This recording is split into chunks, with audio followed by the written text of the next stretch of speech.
Did Kevin Feige really say no X-Men in the MCU for 5 years? And what is up with this spoiler people think they discovered in the most recent Avengers Endgame clip? Captain Marvel does not have telepathy.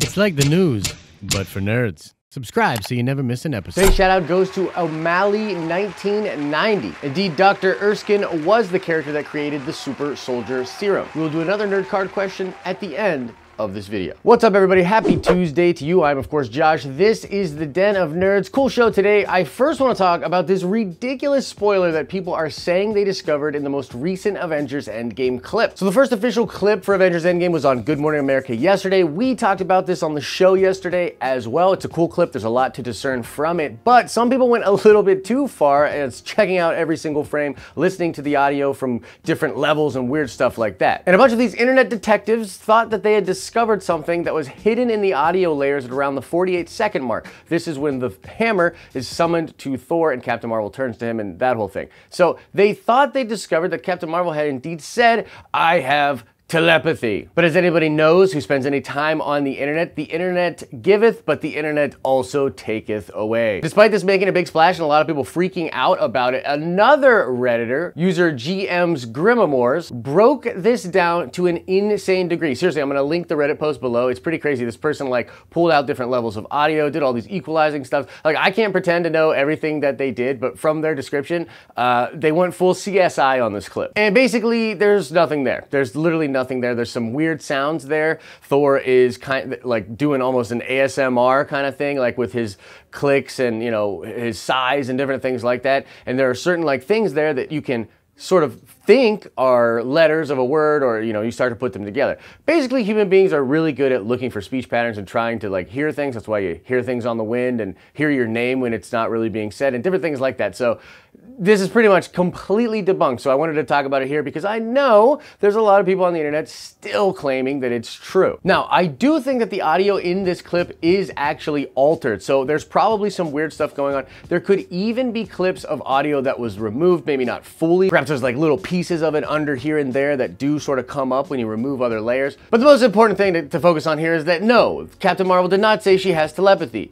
No, Captain Marvel does not have telepathy.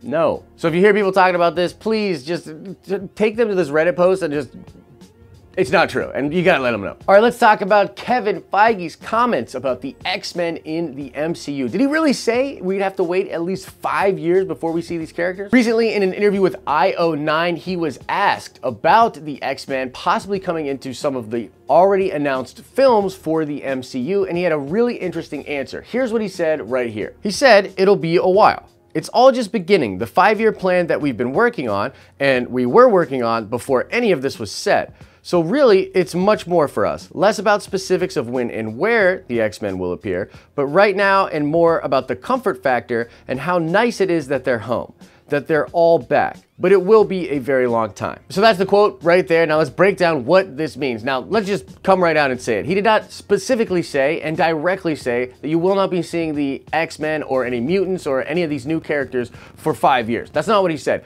What he said was they already have a 5-year plan. They were already working on that 5-year plan before any of the new stuff was set. And so he's very excited, and everyone at Marvel is thrilled that all of these characters are back home, but it's not a question of like when and where. This wasn't something that they were banking on to have a certain release or to do a certain thing. Personally, the way I read that answer is twofold. Number one, they have a plan. There is something coming that's specific and has at least been talked about and formed in some way. Number two, the X-Men and the Fantastic Four coming back into the fray, none of that was contingent upon what they built with their plan. And so those two things are not directly related. And I believe also, and this could just be me, but I believe that what he's talking about is the X-Men as a franchise. What is happening right now with Dark Phoenix coming out, and the fact that there is a huge franchise and the X-Men from Fox will now become a Disney asset. There's this thing where they can't necessarily just devalue all of those assets or all of those films. I still think it's completely possible that characters that were previously off limits because of these licensing agreements will be in new and upcoming movies. That does not necessarily mean members of the X-Men or members of the Fantastic Four, but characters including villains that maybe were off the table before. And just so you guys know, like, the way this works is Marvel does have a macro plan, and they do work with, like, you know, pretty broad strokes when it comes to their stories, but when they go after a creative team for a project, the creative team figures out what the story is, what are the characters, who are they going to put in that movie. And in that stage, if a director or a creator was to say, hey, I want to use Cannonball, you know what I mean? I want to use Sasquatch, I want to use whatever obscure character that was a part of the X-Men or the Fantastic Four, now Marvel can say,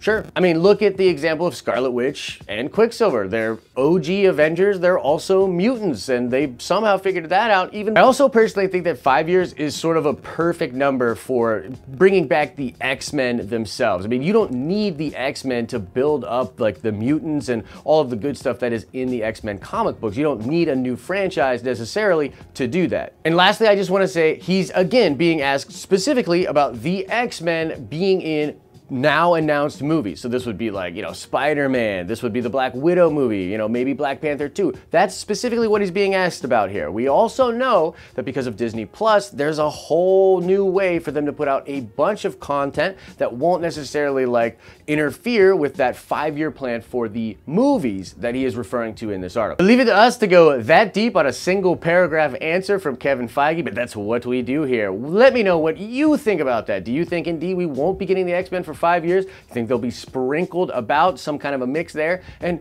just give me your best theory on what this crazy 5-year plan is. Are we gonna find out at San Diego Comic-Con later this year? Oh, and one last reason that I think it's okay we wait on the X-Men, Jonathan Hickman is coming back to Marvel Comics and doing 2 X-Men books. First time I'm gonna give a crap about the X-Men since a long time. So let's just adapt his material. I mean, that's what Infinity War basically is. Now let's check the nerd card before we get out of here. I want to know, what is the only character from the Fox properties that will not be recast in the MCU? It's kind of a softball, but let me know in the comment section which character is not going to be recast. As I always say, I hope you're having an awesome and a nerdy day, and I'll see you in the next video.